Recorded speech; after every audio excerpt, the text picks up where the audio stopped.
Hello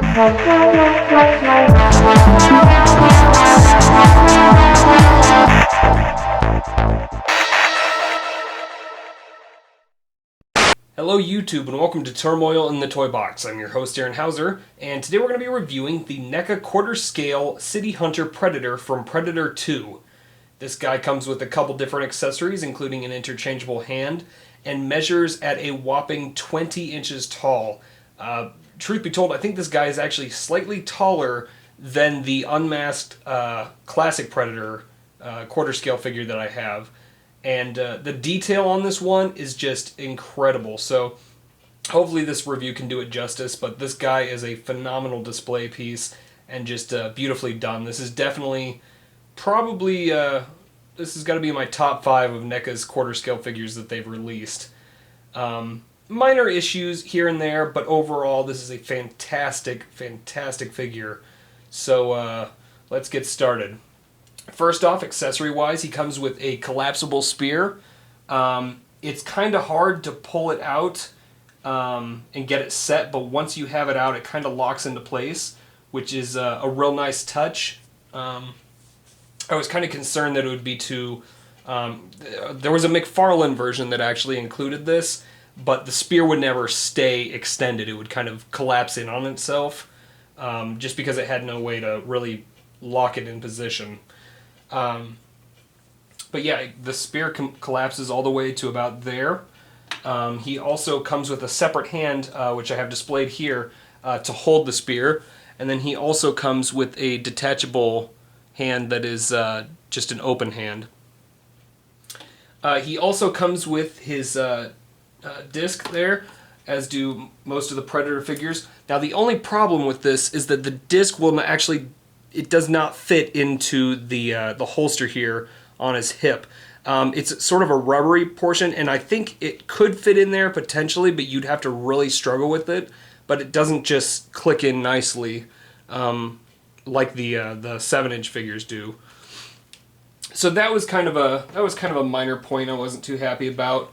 But overall, like I said, this is an incredible figure. Has the exact same articulation as the 7-inch scale figures. Articulation in the ankles, in the knees. They're sort of double jointed there. Has the exact same hip articulation actually as the figures, just enlarged for the quarter scale. Rotation at the waist. Wrists, elbows, blades still extend. Shoulder. And then ball joint in the head. And then it also comes with the plasma caster here, which is detached in the package, but this is a sort of rubbery portion on the backpack. I'll bring this out here so you can see it. But you actually have to kind of bend this open and then put this in place, and then it'll kind of just sit there. And you can still move it back and forth. It's just kind of a hassle to move. So once you get it set in position for display, it'll kind of just sit there. But yeah, I'll give you a close-up look at the mask here. The mask itself is beautifully done. Just the amount of detail and just the attention to detail for the textures and the colors, and the paint job on this, I will add, is really well done. There's hardly any real spillage or anything that just looks like it's ugly. Another thing to note is that the skin texture on these ones is using the new sort of flesh tone plastic that NECA has been using for the Rocky and Nightmare on Elm Street figures, which is pretty cool. So it gives it a little added detail to that, which is nice. Same sort of armor detailing and everything. But this guy is just massive. The only other real minor gripe I had about this figure is that it's basically the same issue I had with the 7-inch figures, is that the joints on this guy are very...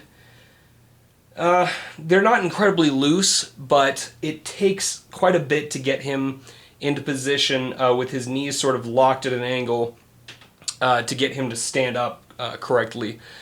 Because if you don't, his ankles have a tendency to, those are kind of the weakest joints on here, and the figure will fall over. So you really want to pay attention to how you position that, just so you don't have this guy take a shelf dive.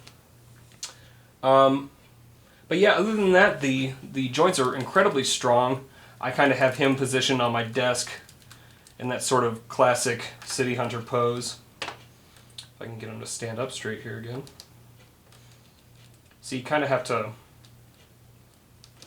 you can kind of bend the knees a little to sort of brace him, and then kind of position the ankles. But overall, this is an incredible figure. It goes for around, I keep seeing it for about $140 now, which is what I paid for the figure through Amazon. But I'm sure it'll go down in price here pretty soon, or it could do the exact opposite. They claim that they're only making 5,000 of these, but we know NECA, they tend to just release more eventually, so I have a feeling that if this guy sells really well, they'll release more. They also released a new quarter scale version of the Warrior Predator, which is also available, and that one goes for about $100 to $120 depending on where you get it. But that's also an incredible figure. I haven't purchased that one yet. I'm not sure if I will or not. I love the 7-inch version, but the City Hunter was really high on my priority for purchasing this guy for my collection. So I'm really glad that NECA finally decided to release this guy, and I'm really happy they released the masked version, because personally I think that is just the coolest looking variant.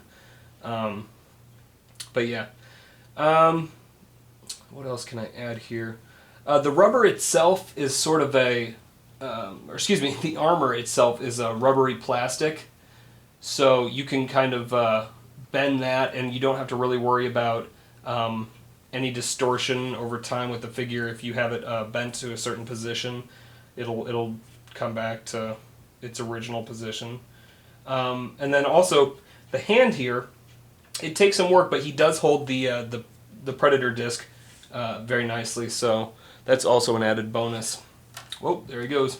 See, that's exactly what I was talking about. If you have him, if you don't have his legs sort of locked in position, he will go tumbling over. So, but that said, incredible figure. NECA really did themselves proud. I really wish that they would release more quarter scale figures, because they just do an incredible job with them.